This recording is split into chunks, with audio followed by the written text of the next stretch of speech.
स्त्री को जगत जननी कहते हैं। क्या रहस्य है इसके पीछे का, जानते हैं कि जगत जननी क्यों कहा जाता है? जगत जननी इसलिए कहा जाता है कि वह हमारे वंश को बढ़ाती हैं। परंतु आजकल हम पिछड़ते जा रहे हैं। हमारे वंश को बढ़ाने की तो दूर की बात है, आज वंश का नाश हो रहा है।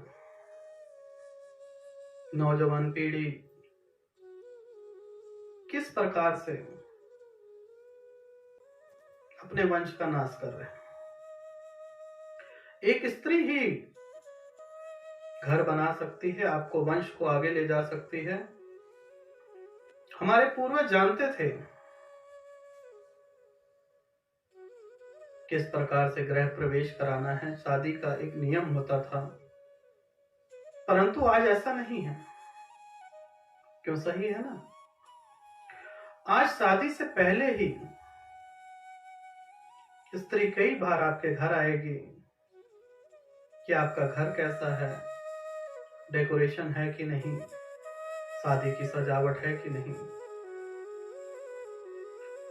परंतु यह गलत है। पहले के जमाने में हमारे घर में सुख, शांति, समृद्धि, हर एक चीज हुआ करती थी। एक आदमी कमाता था, 7-8 बच्चे भी पाल लेता था, सबकी शादी विवाह भी हो जाते थे, खुशियों भरा जीवन था। परंतु आज अगर घर में 4 सदस्य हैं तो चारों कमा रहे हैं, परंतु धन इकट्ठा नहीं हो रहा, धन व्यर्थ हो रहा है। आज आप लोन भी ले रहे हैं, पहले लोन लेने की भी फैसिलिटी नहीं थी और लोन लेना पसंद भी नहीं लोग करते थे। लोन लेने के बावजूद भी खुशियां हमारे द्वार पे नहीं है। कारण वही है, हमारे पूर्वज जानते थे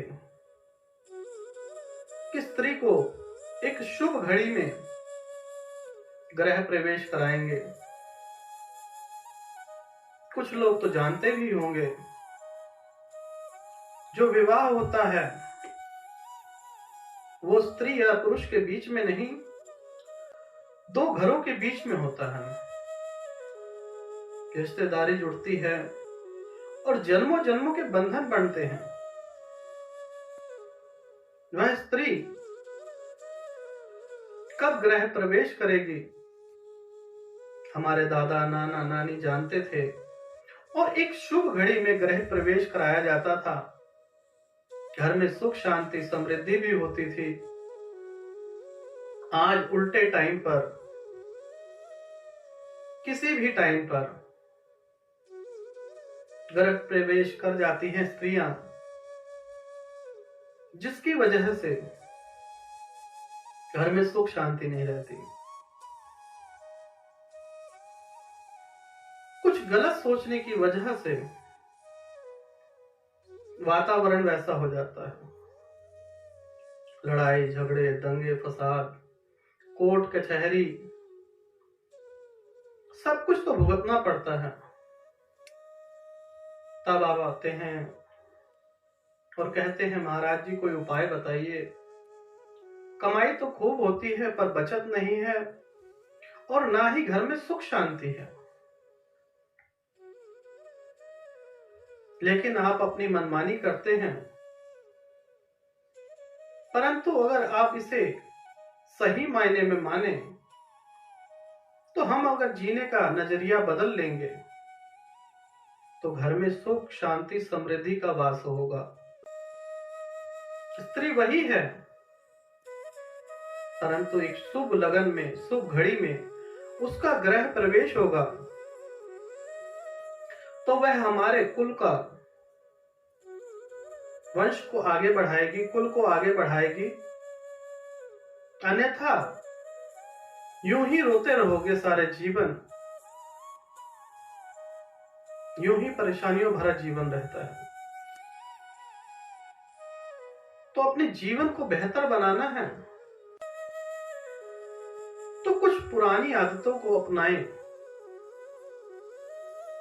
मैं ये नहीं कहता गृह प्रवेश नहीं होना चाहिए, परंतु एक शुभ लगन, शुभ घड़ी में जो गृह प्रवेश होता है वह शुभ फल प्रदान करता है। जिस प्रकार से दीपावली के दिन शुभ घड़ी होती है, उसी प्रकार से स्त्री के घर के आने के लिए एक शुभ टाइम होता है। पति पत्नी का संबंध एक जन्म का नहीं, जन्मों जन्मों के बंधन होते हैं।